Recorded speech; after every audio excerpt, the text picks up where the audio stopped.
Everyone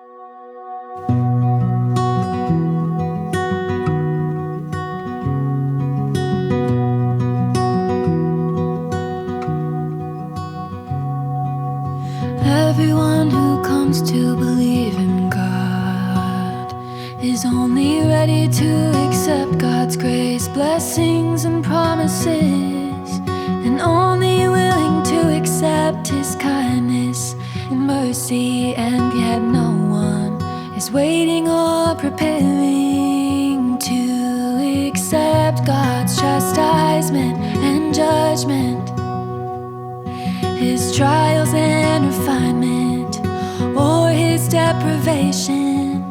Not a single person makes preparations to accept God's judgment and chastisement, His deprivation, or His curses. This relationship between people and God is abnormal. In particular, people only believe in God for the sake of being blessed. They only want to strike a deal with God and demand things from Him, but do not pursue the truth. This is very dangerous. As soon as they encounter something that is at odds with their notions, they immediately develop notions, misunderstandings and grievances with respect to God, and can even go so far as to betray Him. If you are really willing at heart to pursue the truth, you should put some effort into accepting the judgment and chastisement of God's words. Quickly reflect on and try to know yourself, and mentally prepare for the trials and refinement that are about to come to you.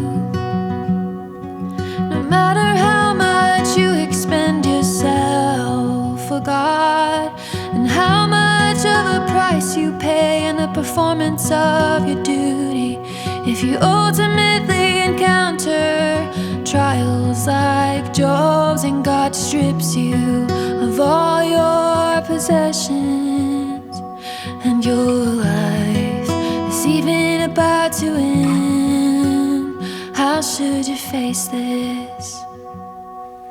How should you approach God's sovereignty and arrangements?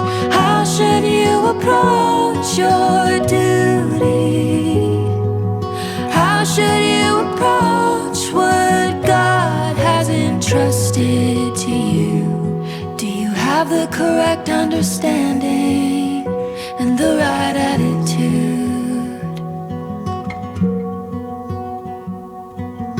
You have believed in God for so many years, read so many of God's words, listened to so many sermons, and understood so many truths. Suppose that you are already prepared to let God orchestrate everything, whether that be gaining blessings or suffering adversity.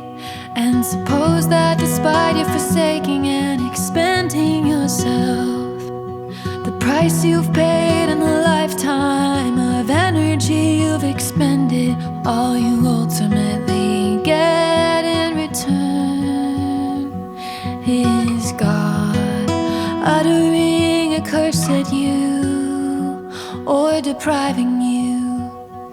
If even then you have no words of complaint, no desires or demands of your own, but only seek to submit to God and to put yourself at the mercy of His orchestrations, and you feel that having even a little understanding of